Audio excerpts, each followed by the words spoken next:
Uau!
Boa tarde, amigos, associados da DASP.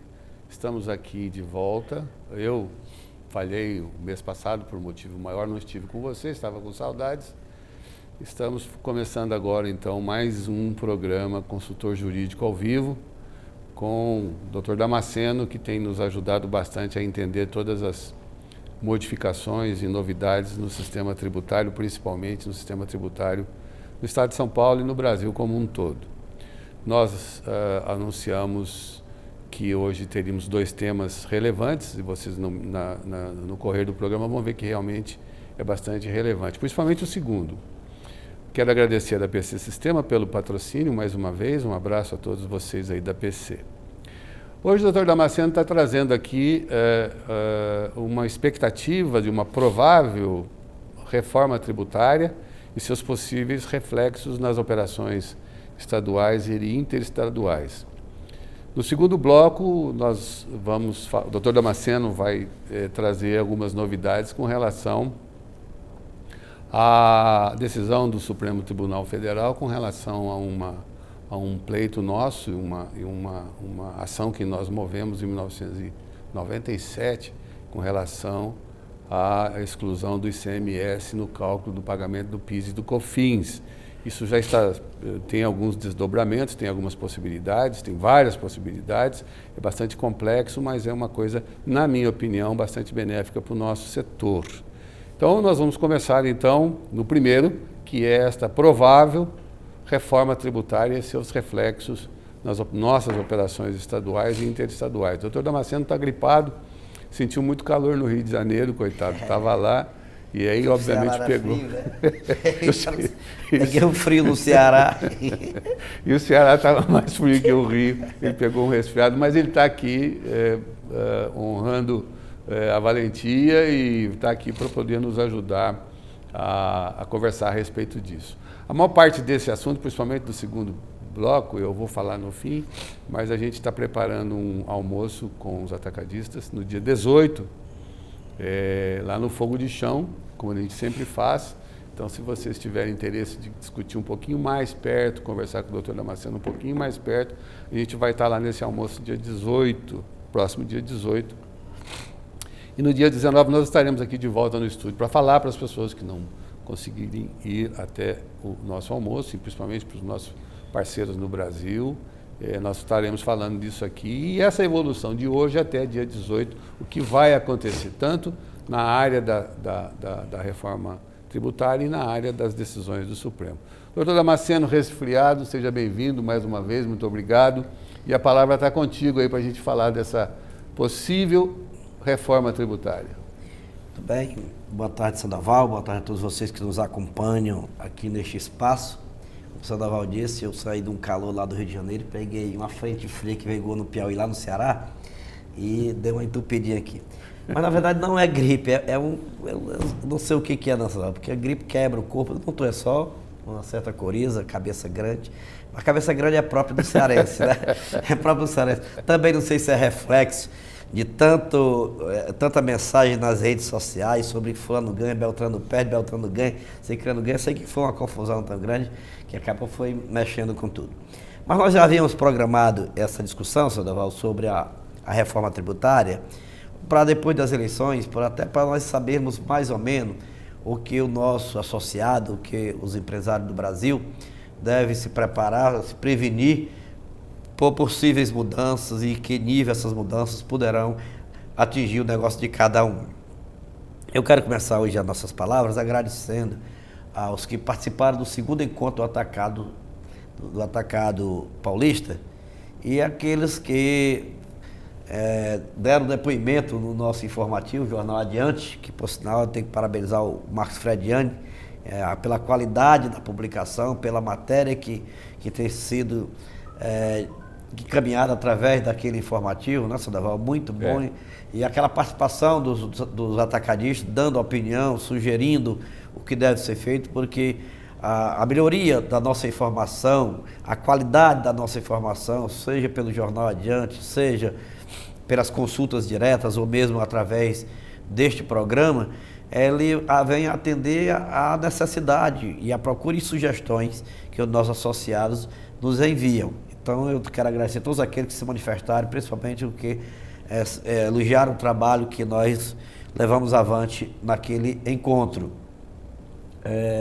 Quanto à guerra fiscal, nós já comentamos no programa anterior que havia um trabalho sendo feito há bastante tempo para que houvesse uma mudança no tratamento fiscal, principalmente no que diz respeito ao ICMS. Todos nós sabemos, não é novidade para quem vive o dia a dia como empresário, como contribuinte, que há muito se fala em resolver o problema fiscal, o problema tributário brasileiro. A reforma tributária, o tema reforma tributária surgiu logo após a promulgação da nossa Constituição, no dia 5 de outubro de 1988. No dia 1º de março de 1989, entrou em vigor no Brasil o novo sistema tributário. E muitos impostos, muitos tributos foram extintos, criados novos, e o problema surgiu exatamente pelas diferenças ou as desigualdades regionais. Regiões que concentram maior produção e menos consumo, região que concentra maior consumo e menor produção. Então tudo isso traz uma dificuldade em se definir até a natureza jurídica do ICMS, se é o imposto de consumo ou se é o imposto de produção. A União saiu beneficiada na divisão do bolo, motivo porque a gente vê tanta história de prefeito, de governador, pedindo, passando o chapéu, como se diz na gíria, né? Lá em Brasília, porque eles receberam os ônus e não receberam os bônus. Então, hoje a maioria da receita tributária, do bolo tributário brasileiro, está na mão da União, vai para os cofres da União. E a União é que fica, verba para um, verba para outro. O deputado federal consegue uma emenda parlamentar para poder levar dinheiro para a sua base, o governador consegue outra, e assim fica aquela história que não é justa e nem isonômica. Consegue mais quem tem maior influência, quem tem um padrinho mais forte. Isso não é justo para um país que é um país continental, que tem que viver em respeito à unidade federativa, com todos os estados tendo o mesmo direito. Nós vemos que há algumas incongruências nessa sistemática e por isso se diz que o modelo político brasileiro precisa mudar, que você vê o seguinte, o senador lá, eu vou arranjar um estado bem pequenininho, né, mas que ninguém, é só para comparação, mas o senador lá do Acre tem o mesmo peso no Congresso Nacional do que um senador de São Paulo. o senador do Rio, o senador de Minas, que são estados que concentram a maioria da população. Então, não justifica isso. Você vai para o CONFAZ, o poder que tem o secretário da Fazenda do estado do Sergipe é o mesmo poder que tem o secretário da Fazenda do estado de São Paulo. Então, isso não é justiça. A justiça, você só pode dizer que é justo, que o tratamento é isonômico, quando você trata desigualmente os desiguais. Não é igualmente os desiguais. O que ocorre nos dois exemplos que eu citei é que está se tratando igualmente os desiguais. Então a reforma tributária foi pensada logo em seguida, porque o bolo estava mal fatiado, estava mal distribuído. Aí veio a União, conseguiu modificar a base de cálculo do PIS. Todos nós sabíamos que era 0,65 do faturamento. O que era o faturamento? Era aquele valor que você recebia pela prestação do serviço ou pela venda da mercadoria, sem a inserção dos tributos. Você pagava, na época, o FINS social, que depois passou a ser COFINS, o que era 0,5% dessa mesma base de cálculo. A ganância tributária elevou de 0,5% para 1%, depois para 1,2% e depois para 2%. Quando o Supremo Tribunal Federal julgou que era inconstitucional essa mudança, essa ascensão da alíquota tributária, o governo federal simplesmente, através de medida provisória, extingue o FINS social e cria a COFINS já com a alíquota de 2%. Extinguiu e criou outra dentro do ordenamento jurídico. Previa-se para a sua criação que era necessária a instituição de uma emenda, aliás, de uma lei complementar.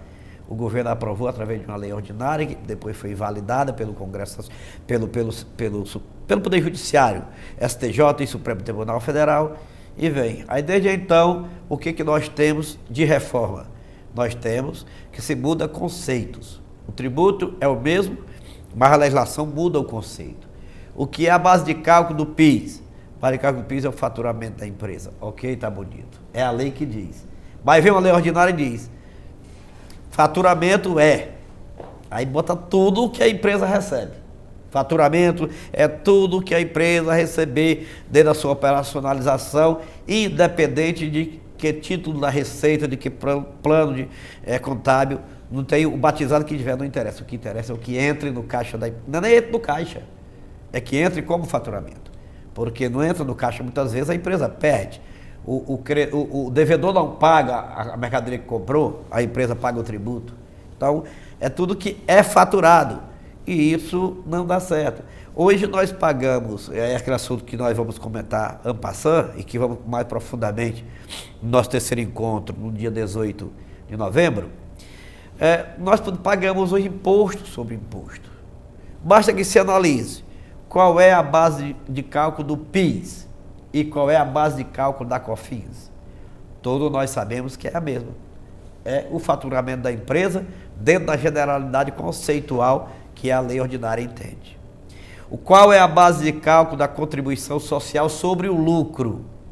E qual é a base de cálculo do imposto de renda da pessoa jurídica? É a mesma. Se é por lucro presumido, é um percentual da receita. O percentual da receita é considerado como sendo o lucro presumido da empresa. Sobre aquilo ali se calcula a contribuição social sobre o lucro e se calcula o imposto de renda da pessoa jurídica. Se é sobre o lucro real, é o mesmo procedimento. Os créditos para se encontrar o lucro real é o mesmo crédito apropriado para se encontrar a base de cálculo do imposto de renda da pessoa jurídica. Então você paga sobre a mesma base um imposto e uma contribuição. Paga sobre a mesma base duas contribuições para a Seguridade Social. E agora, com a bondade da doutora Dilma, economista Dilma, parece, né? A bondade dela, estou desonerando a folha. Aí veio o Brasil, o programa Brasil Maior, com incentivo a quem? Somente a indústria. Como se o comércio não tivesse a necessidade de também receber benefício, porque sem o comércio, o produto da indústria não chega ao consumidor. Mas não tem benefício para o comércio. Aliás, até um crédito fiscal, que é para o ICMS, do uso da energia elétrica, do uso da telefonia, no negócio do comerciante, não pode ser utilizado, não pode ser apropriado. Embora a lei complementar, a lei Candir, que é a lei complementar número 87, traga a possibilidade da apropriação desse crédito, a cada ano se posterga através da modificação desta lei e até hoje o comércio não pôde se apropriar, enquanto a indústria se apropria. Então vem a desoneração da folha salarial. E o que acontece? Bota um percentual em cima do faturamento da empresa. Ou seja, a base de cálculo da contribuição previdenciária passa a ser a mesma base de cálculo do PIS e a mesma base de cálculo da COFINS. Então, para onde é que nós vamos? Vai ficar bem complicado. Desculpem, faltou o gás aqui. Fica complicado e surge a necessidade dos estados sobreviverem, manterem o seu desenvolvimento, manterem os seus serviços essenciais, ou seja, manter o emprego, manter o seu povo na sua terra. E daí nasce a questão da guerra fiscal, que a reforma tributária tem essa finalidade, a acabar com essa guerra fiscal. Projetos, como eu disse, o governo federal fez tudo o que queria. Remendou a Constituição, criou novas normas e todos os tributos que ela quis, que a União quis, estão lá todos criados. Aí vem agora uma bondade novamente. Reforma tributária é o seguinte: o COFAS, o senador Luiz Henrique, ele é o relator de um projeto de lei no Senado Federal. O Luiz Henrique é do PMDB de Santa Catarina, não se candidatou agora não, continua lá. Ele é o relator de um projeto de lei que tira a unicidade decisória do COFAS. Ou seja, o COFAS vai passar a ser democrático, vai passar a decidir por sua maioria. Aí tem os quórum, vão ter os quórum para os tipos de decisões do COFAS. Hoje qualquer incentivo, até o parcelamento de um tributo pelo Estado ou pelo município, pelo Estado, classe o ICMS, melhor, pelo Estado, precisa da unanimidade de todos os estados da federação. Todos os estados e o Distrito Federal, as 27 unidades federativas. Então esse projeto de lei é um passo para a reforma tributária.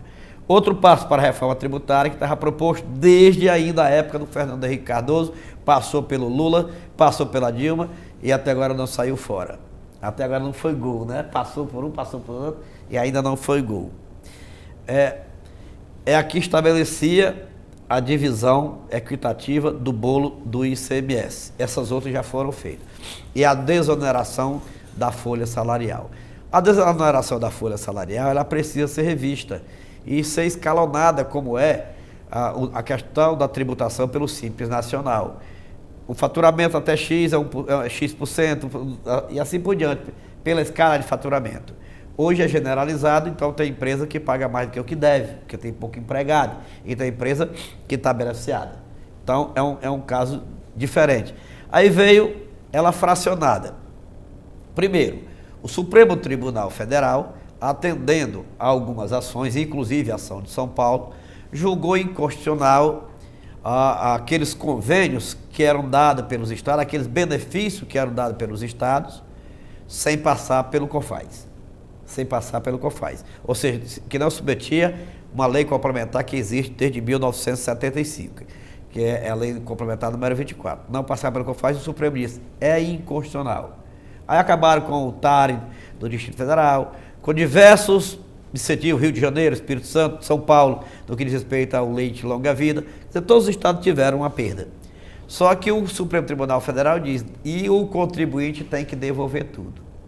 O contribuinte não tem a menor condição de devolver esse dinheiro, que pagou o ICMS com a redução da base de cálculo, em vez de pagar 17 ou 18, pagou 10 ou 12, não tem condição porque quebra. E a lei que ele atendeu era a lei da unidade federativa competente para estabelecer o incentivo. Então, se o Estado do Ceará criou um incentivo, o contribuinte do Ceará pagou dentro nos termos da lei, dentro do princípio da legalidade e da segurança jurídica. Até porque não alocou nenhum valor em relação a isso, né? Não está no preço. Não está no preço, exatamente. Não tem jeito. Não está no preço. E nós sabemos que, voltando, é um tributo de consumo. Né? Então não está no preço, pagar não podia. E a situação ficou difícil. O Rio de Janeiro baixou uma lei lá, a Assembleia de lá baixou uma lei, parcelando e amenizando, mas essa lei, por não ter passado no COFAS, também não é constitucional. Aí veio o problema. Discute, dali discute, o COFAS faz uma parceria, dentre a grande maioria dos seus representantes, seus membros, estabelecendo uma nova documentação, um novo tratamento jurídico para, digamos, eximir, anistiar esse débito que nasceu das decisões do Supremo Tribunal Federal. Bom, o que acontece? São previsões. É preciso que haja diversas situações para que isso seja feito. Então, cada estado remete para o Congresso Nacional, aliás, para o COFAS, cada estado remete para o COFAS, eu tenho até, esse deixa eu ver qual é essa, é isso aqui. É o convênio de semestre número 70, do dia 29 de julho de 2014. Ele diz o seguinte, traz as condições e diz que cada estado tem que relacionar os convênios que quer que seja incorporado e aceito pelo COFAS, qual o prazo de validade, se quer postergar, prorrogar, e como é.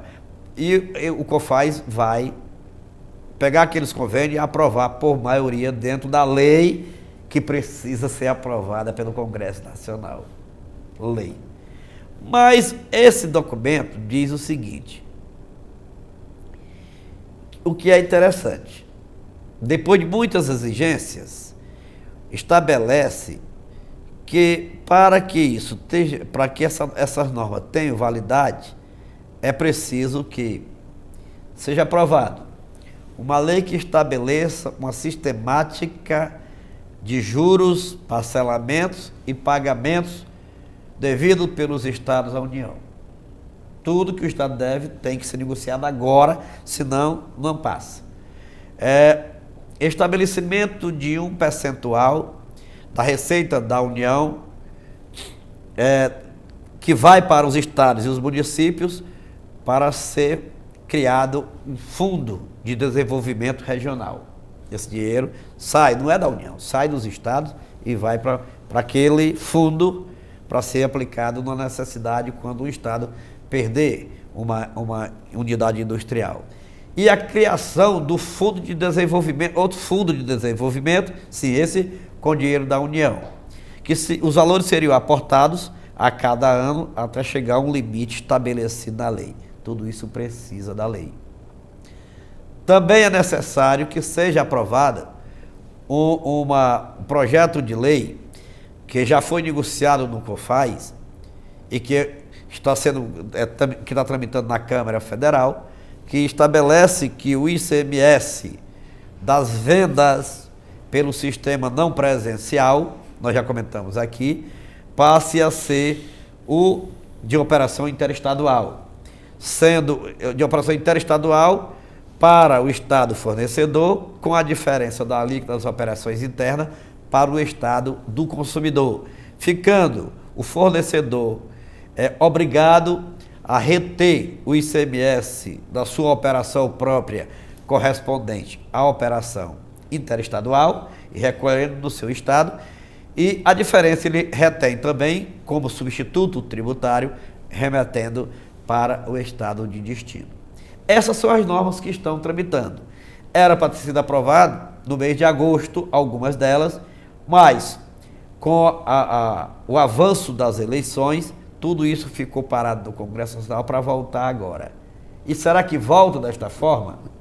Não tem condição de voltar agora. Não é porque o Brasil esteja dividido, é porque o povo brasileiro realmente quer mudança. O povo brasileiro quer mudança, quer que sair debaixo desse chapéu de tanta obrigatoriedade, que tudo que se quer tem que se pedir, quando na verdade se tem de direito. Então é preciso que haja incentivo a quem produz, a quem gera receita e a quem gera emprego, que são os contribuintes. Então, essa reforma tributária, ela precisa realmente ser revista e negocie quem pode negociar. Quem pode negociar ICMS? São os estados. Os estados têm que sentar e entender que alguém tem que ceder, porque acordo só é feito com concessão. Não existe acordo todos ganhando. O acordo só é feito se tiver um perdendo um pouco, outro ganhando um pouco, outro cedendo de um lado, outro cedendo do outro. Digamos, a forma que foi pensada e colocada no projeto de lei, que substitui o confirmado inconstitucional convênio ICMS do CONFAS número 21, que o Supremo julgou e agora já fez já determinou os seus efeitos todos e já encerrou a questão. O projeto de lei que o substitui vem de uma forma parcelada, transmitindo ou mudando a natureza do ICMS de imposto de produção para imposto de consumo no que diz respeito às operações não presenciais. Ou seja, a compra online, a compra pela internet, que dentro do prazo de 5 anos, a fatia da alíquota interestadual fica para o Estado fornecedor, como eu disse, e o restante fica para o Estado destinatário. O mesmo molde já foi pensado nas operações que vendem produtos importados do exterior. E agora resta analisar-se aquela divisão que tem no que diz respeito às operações interestaduais com o ICMS, que envolve principalmente o atacado. Porque comprar, o varejista, comprar direto do fabricante no Estado da União, a situação está mais fácil. Mas quando envolve a triangulação, a coisa fica mais complicada, porque envolve 3 estados. Um atacadista do estado de Minas Gerais compra no estado de São Paulo e revende no estado de Pernambuco. E isso é complicado. A quem pertence o que na fatia do ICMS? Então, esta reforma tributária, ela precisa retomar desta forma e neste ponto. Do ponto que parou, quando estava para sair, no final do primeiro mandato do governo Lula, que era a forma pensada ainda do governo Fernando Henrique Cardoso. Então, eu vejo, Sandoval, que em virtude desse avanço da esquerda, que é a antiga direita, né? Esse avanço do PSDB, o avanço, a votação que o Aécio Neves teve, os nossos senadores que vão fortalecer essa linha de pensamento do Congresso Nacional, Tasso Gereissati, do PSDB do Ceará, Aloysio, né, Nunes, daqui de São Paulo, que permanece no Senado Federal, o José Serra, que vai para o Senado Federal, o próprio Aécio, que é senador e continua no Senado Federal, o Álvaro Dias, que vai para o Senado Federal. Então, esse pessoal pode muito bem apresentar e defender os interesses mais equânimes dos estados, tendo por finalidade principal a preservação da federação, do sistema federativo nacional. E alguém tem que ceder. Não pode ser pela imposição. E não pode sempre a União querer ganhar. A União levar vantagem. A União sempre está... aproveita uma discussão e bota mais um tributo para eles. Olha, aumentar o novo tributo não é obrigado a uma lei nova para criá-lo, não. Basta você fazer na regulamentação que entra na base de cálculo isso, aquilo, outro. Sai da base, não pode ser apropriado do crédito com energia, não pode ser apropriado do crédito com telefonia, não pode ser apropriado do crédito com o transporte quando o transporte não for seu, não pode ser apropriado, como acontece no PIS, na COFINS. Então, só na regulamentação, tirando esses créditos, é aumentar a carga tributária. É aumento de imposto de forma indireta e que todos aceitam sem brigar. E essa briga é preciso que nós tenhamos consciência. Eu me lembro ainda que no governo do Fernando Collor de Mello, a ministra dos R$50, né, a ministra que deixou todo mundo, assim, aí ficou igual, que é a Zélia Cardoso de Mello, ela deixou todo mundo com 50 unidades, que eu não sei nem que moeda era, no bolso todo mundo ficou, todo mundo era rico ou pobre, não é? Mas ficou todo mundo igual. Ela dizia que criar tributo no Brasil era muito fácil, criar imposto no Brasil Era muito fácil. Por quê? Porque o sistema era como jogar barro na parede. O que grudava na parede era da União. O que caía no chão era do contribuinte. Mas o contribuinte era tão medroso que não apanhava nem o que caía no chão. Então, é assim o que ela dizia. E é assim o que a gente vê. Precisamos acabar com o medo de lutar pelo nosso direito.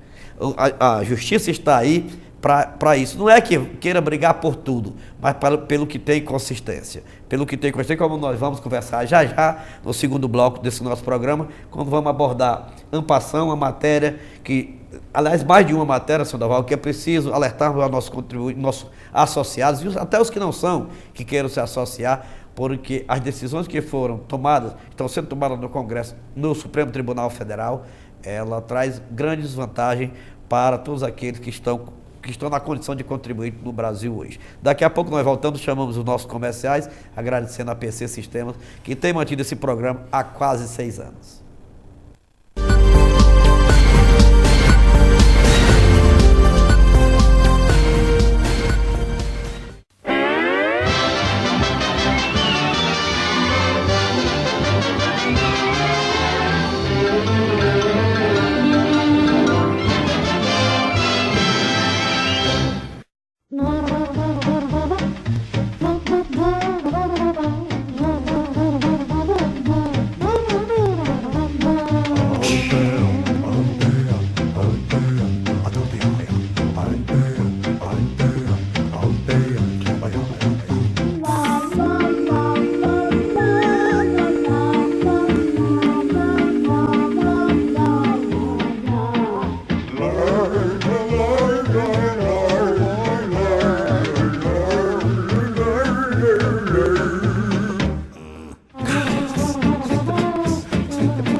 Oi, gente.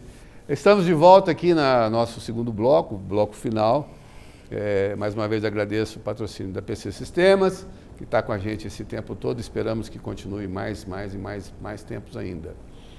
Como falei para vocês no começo do nosso programa hoje, esse segundo bloco vai tratar de coisas dentro do Supremo Tribunal Federal, de decisões que foram tomadas por conta de uma ação e que, de repente, pode ter repercussão com relação às nossas ideias, com relação aos nossos interesses. O Dr. Damasceno vai falar bastante com vocês com relação a isso. Eu reforço aqui o convite a vocês todos que estejam no dia 18 conosco lá no Center Norte, na churrascaria Fogo de Chão, A gente vai ter um almoço meio que de confraternização e de fim de ano, enfim, a gente vai tratar de alguns assuntos, mas principalmente o que vocês vão ouvir agora do Dr. Damasceno. Eu acho extremamente importante que hoje vocês prestem atenção e que principalmente se esforcem para estar lá, vai ser muito bom, é sempre um almoço, num lugar agradabilíssimo, e a gente precisa tratar disso e nos posicionarmos com relação o que está decidido, o que está para ser decidido, enfim, as coisas que estão acontecendo e a repercussão disso nas coisas anteriores, nos prazos, nas prescrições, no que vem para frente, no que poderá vir, na junção de novos associados daqui para frente para poder talvez defender esse ponto de vista. Enfim, são bastante coisas e a gente acha que é importante a maior parte dos nossos associados e das empresas interessadas saberem em que pé essas coisas andam e por onde possivelmente vão caminhar. Nós vamos aproveitar que o doutor está bastante resfriado, que ele está conseguindo falar com muita dificuldade. Fala, doutor, conta aí um pouco dessa história para nós. Pois é, Sandoval, eu estava falando aqui que, para completar, tendo em vista a variedade do assunto, nós até não colocamos slides que ganha tempo, né, na passagem, mas é bom porque o programa fica mais produtivo e mais direcionado. Esse segundo bloco é mais em forma de notícia e preparação para todos aqueles que nos acompanham. Nós, desde 2008, que temos trabalhado mais próximo ao atacadista, no que diz respeito a essa orientação, essas questões dos encontros presenciais, né, embora nós já estejamos nessa assessoria desde 2000, são 14 anos que nós estamos sempre procurando, dentro digamos, do fins institucional da ADASP e da necessidade dos seus associados, levar as informações sempre em primeira mão, para que haja uma prevenção. Nós somos favoráveis que o associado, todos nós brasileiros, contribuintes ou não, cidadãos em si, tem que trabalhar dentro da prevenção para evitar, porque o contencioso é sempre bem mais caro do que o preventivo. E dentro desse conceito ainda, nós em 2007, tendo em vista uma tese levantada, há muito tempo que vem sendo levantada essa questão da bitributação, ou que se insira na base de cálculo de alguns tributos, outros tributos, né, de forma direta, de forma indireta. Na época do ICM ainda, que vigeu até 28 de fevereiro de 1989, tinha a questão do débito e do crédito. E como os outros tributos, os outros impostos que estavam ali embutidos, se deveriam ou não fazer parte da base de cálculo daquele imposto. O próprio ICMS, que vem incorporado no valor da base de cálculo, sempre se questionou se não era uma bitributação, porque ele é destacado na nota fiscal somente para efeito de controle do fisco, e não, para efeito de gerar o crédito, para efeito de controle do fisco, e não para abater no preço da mercadoria ou para abater na sua base de cálculo. Se a mercadoria está vendida por 100, ela tem 18 reais de ICMS, esse 18 compõe o preço da mercadoria e compõe a base de cálculo do próprio 18, o que leva essa tributação para mais de 18%. Isso aí é fato consumado, todo mundo conhece. Se briga sempre e nunca se teve uma decisão favorável.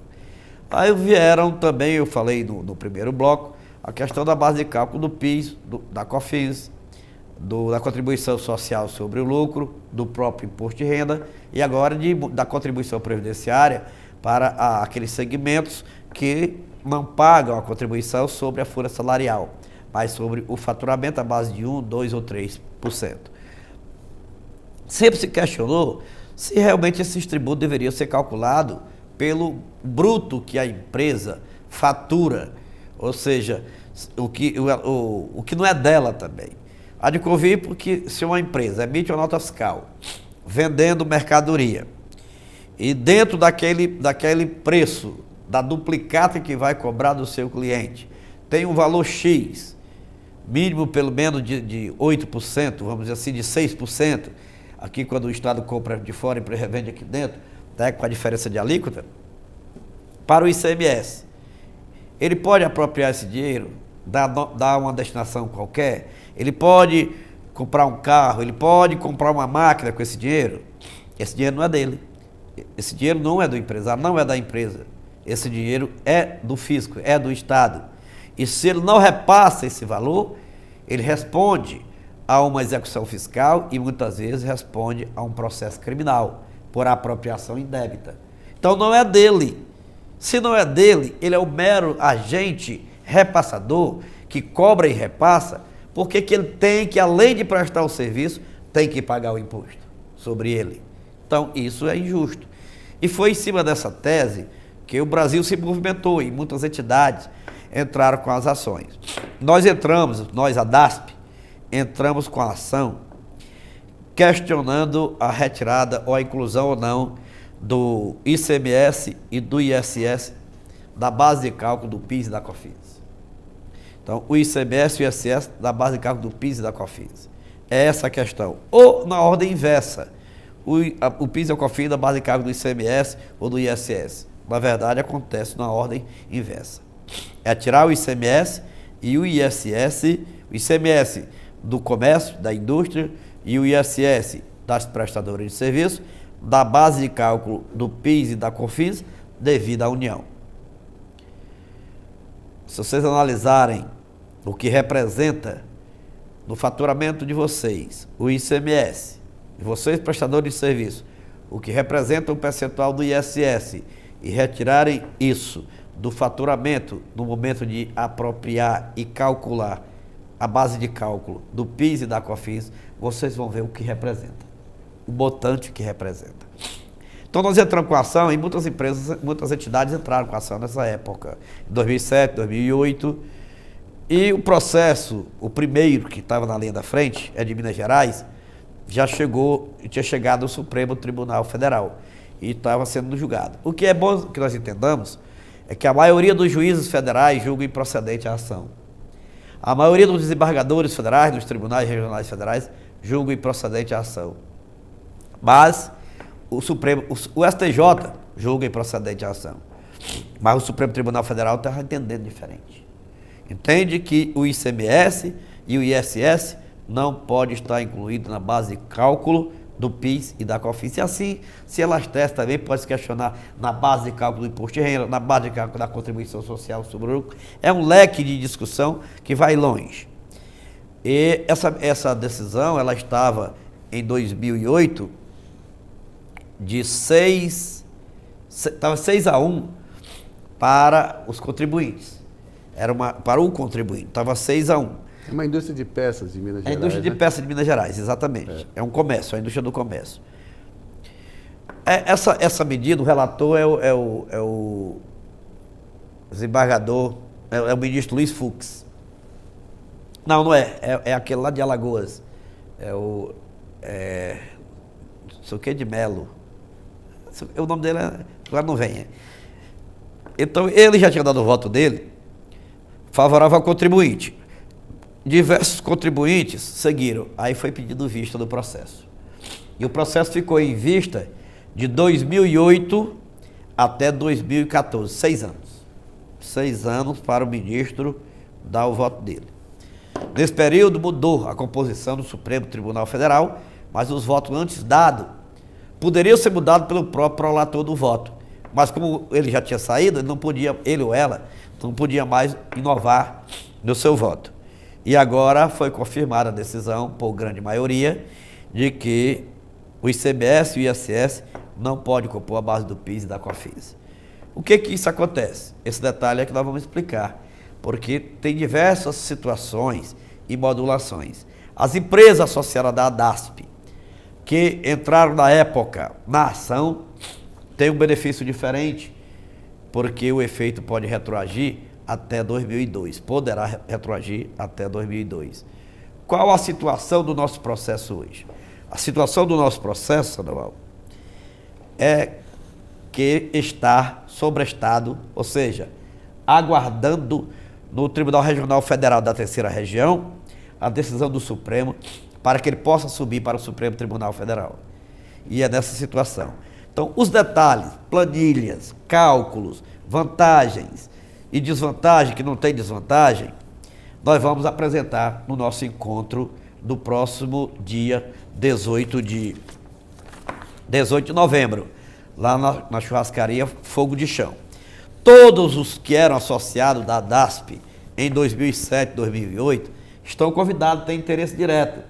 E os que entraram depois de 2007, 2008, poderão também se beneficiar da decisão, participar da decisão, estão também convidados. Esse convite vai estar saindo, deve estar saindo amanhã, né, João? Quinta-feira. Vai sair quinta-feira para todos vocês que são associados, mas os que não são associados mais, ou aqueles que estavam associados no período de 2007 e 2008, o interesse é direto para participar desse debate, dessa discussão. Uma alerta que eu quero fazer e necessito fazer. Depois da decisão do Supremo Tribunal Federal, diversas circulares, diversos escritórios, diversas consultorias, diversos meios de comunicação chegaram aos clientes informando da novidade. E que vocês não se precipitem, não façam qualquer contrato, não façam qualquer acordo, porque vocês podem estar beneficiados por uma ação coletiva de sua associação.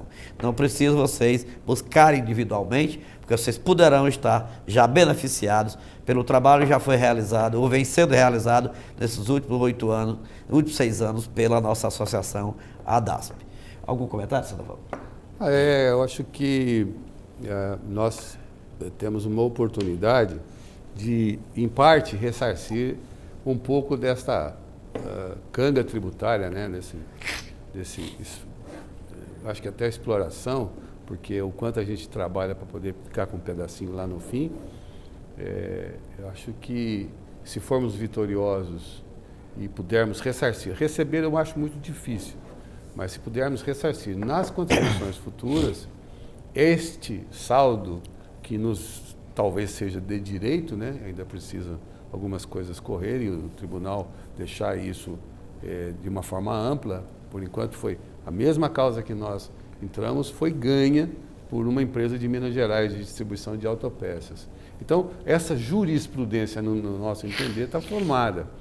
E se essa jurisprudência for aplicada de uma forma ampla com relação pelo Supremo Tribunal Federal, todos os associados que estavam inscritos, né, na nossa ação em 2007 já serão beneficiados, como o doutor falou, talvez até com retroação de 5 anos, mas talvez a partir daí, talvez a partir de não sei quando. Mas todos serão beneficiados. Não acredito em ressarcimento, até porque quem recebeu o PIS e o COFINS é o governo federal, está quebrado, então não vai ter dinheiro para isso, ele está atrasando até a restituição do imposto de renda pago ano passado, mas de alguma forma, se valer isso, né, se for essa jurisprudência do Supremo, talvez existam aí propostas de compensações futuras nos recolhimentos futuros. É que eu acredito, espero que, né, mas para ser bastante conservador é no que eu acredito. O que importa é que vocês todos nos procurem, telefone, enviem e-mail e de preferência estejam lá dia 18, que a gente vai debater bastante. Vão lá com tempo, tem um almoço gostoso, nossa companhia, tudo, para a gente debater com tempo. Até lá pode acontecer muita coisa com relação às coisas que estão no Supremo.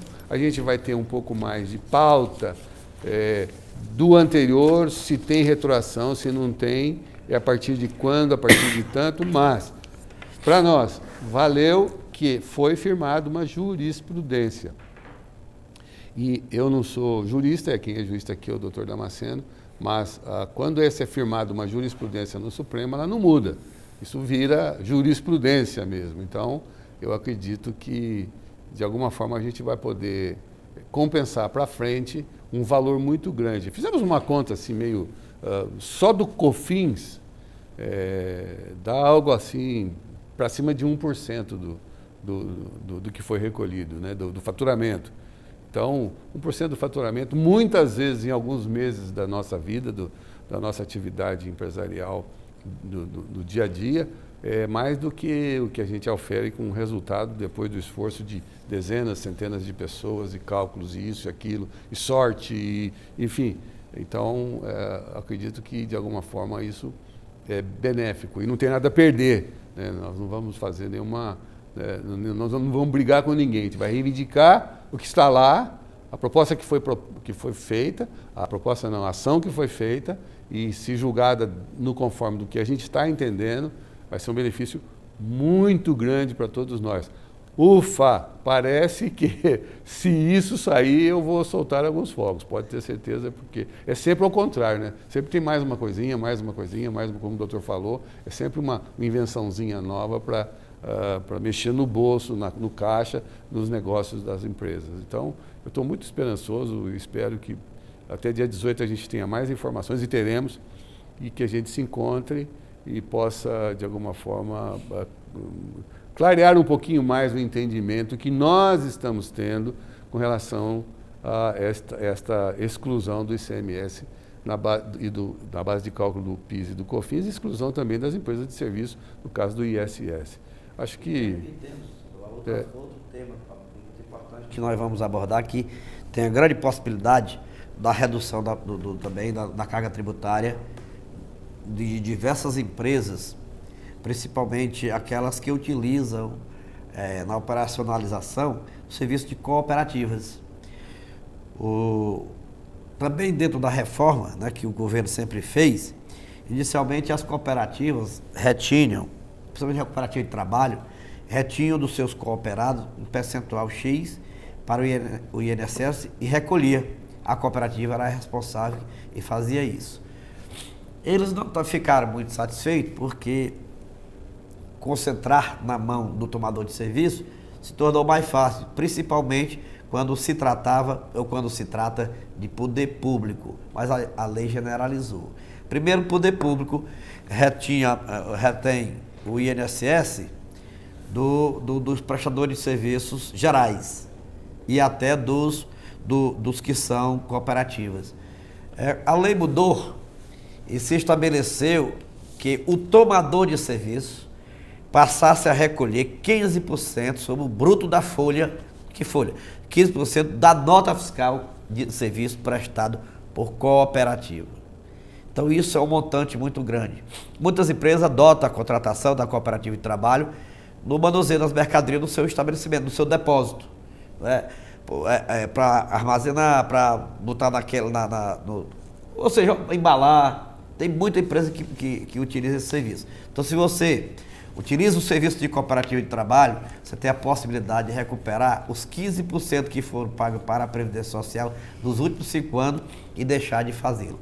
Como nós vamos também debater no próximo encontro, no dia 18, né? Dia 18. No dia 18, nós vamos também comentar sobre isso em outro painel. Então, nós vamos estar no dia 18 recheado de informação importante para todos os atacadistas que estão, não é só estabelecido no estado de São Paulo, todos os atacadistas do Brasil, porque essa lei é federal, o assunto é federal, é de cunho federal. Então é até mais fácil de se lidar com ele sem qualquer medo, porque se trata dessa maneira. Então 15% sobre a nota fiscal dos pagamentos feitos à cooperativa de trabalho poderá ser devolvido ou creditado para efeito de compensação com sua contribuição previdenciária. E evitar de pagar esse valor, continuar contratando as cooperativas com um custo reduzido de 15%. Muito bem, doutor. Eu acho que por aqui termino a minha participação neste programa. Agradeço a todos vocês que estiveram conosco até agora, a PC Sistema pelo patrocínio, e espero estar com saúde no próximo dia 18 para conversarmos mais amiudamente sobre esses 2 temas que nós trouxemos hoje. Sandoval. Obrigado, doutor. Mais uma vez agradeço o doutor Damasceno pela brilhante explicação, para variar. Agradeço a PC Sistema pelo patrocínio do nosso programa.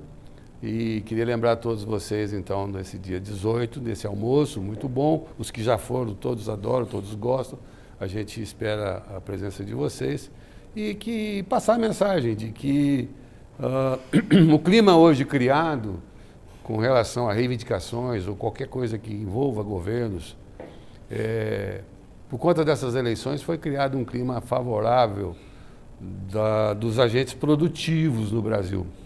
Não que vamos dizer que os não produtivos existam, né? Todo mundo é produtivo, mas os mais produtivos, os que geram negócios, os que geram emprego, de alguma forma serão melhor representados hoje no Congresso, e este clima que já vige hoje melhorou muito com relação a eu poder levantar a mão e dizer não concordo com isso, eu exijo isso, eu quero isso, nós precisamos disso. Sempre eu estou falando institucionalmente, não individualmente. Acho que nossas instituições agora têm que dar mais um passo, têm que avançar mais um pouco, talvez tenha que aumentar um pouquinho o tom da voz, porque acho que o momento é esse. Acho que chega da gente abanar, como diz o doutor Damasceno, joga na parede, a gente ficava com vergonha até de buscar o que tinha caído no chão. Agora precisamos buscar e de repente não deixar mais jogar. Não deixar mais jogar. E a partir daí, quem sabe, o que dá para tirar daí? É isso mesmo. Eu acho que essa analogia é muito boa.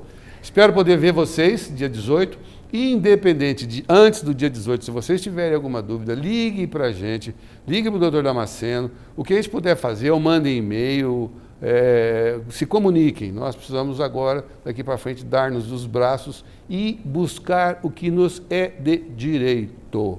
Direito. Muito obrigado, tenham todos bons dias pela frente e conto com vocês dia 18. Muito obrigado, até a próxima.